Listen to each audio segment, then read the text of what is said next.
मालेगाव तालुक्यातील देवारपाडे येथील शेतकरी नानासाहेब रामचंद्र घुमरे यांच्या गट नंबर 230 व चिखलओहोळ शिवारातील श्री कुणाल नाना सूर्यवंशी यांच्या गट नंबर 306 शिवरस्ता शिवारातील शेतात समोरील शेतकऱ्याने अनधिकृतपणे बाजूच्या देवारपाडे येथील 230 व चिखलओहोळ येथील 306 गटातील बेकायदेशीरपणे मुरुम उत्खनन करून व कुठलीही परवानगी न घेता झाडे तोडून नुकसान केलेले आढळून आले आहे.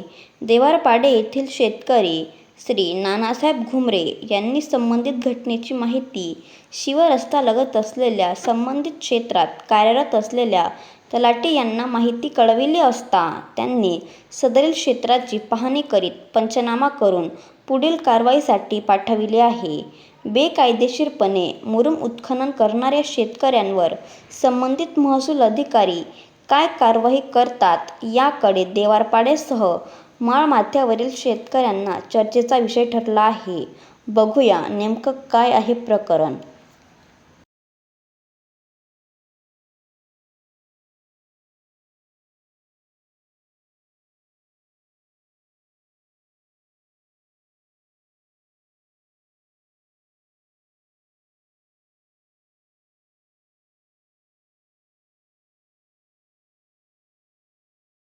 काय प्रकरण आहे जरा स्पष्ट सांगा. नेमकं आमची शेतजमीन या दुसऱ्या शेत मालकांनी रात्री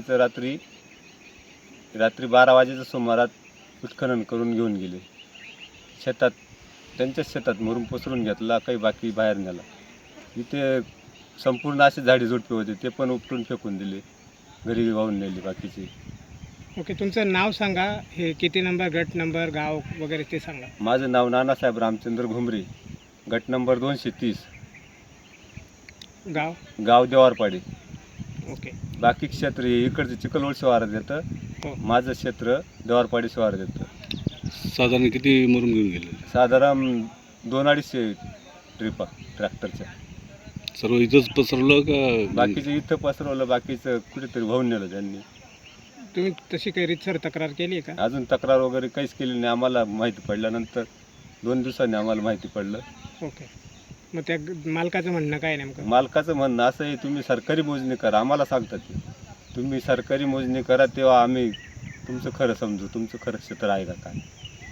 ओके, किती वर्षापासून तुमची ही जमीन आहे? ही जमीन वडिलोपार्जित इंग्रजांच्या काळाच्या. तिथं समोर खुणा टाकलेल्या होत्या, वरळ्या टाकलेल्या होत्या.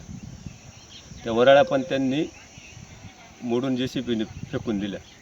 ओके, इतर शेतकऱ्यांची काही तक्रार आहे का याच्याबद्दल आणखी? इतर शेतकऱ्यांचे आहे ना, तक्रार आहे ना. ओके, ठीक.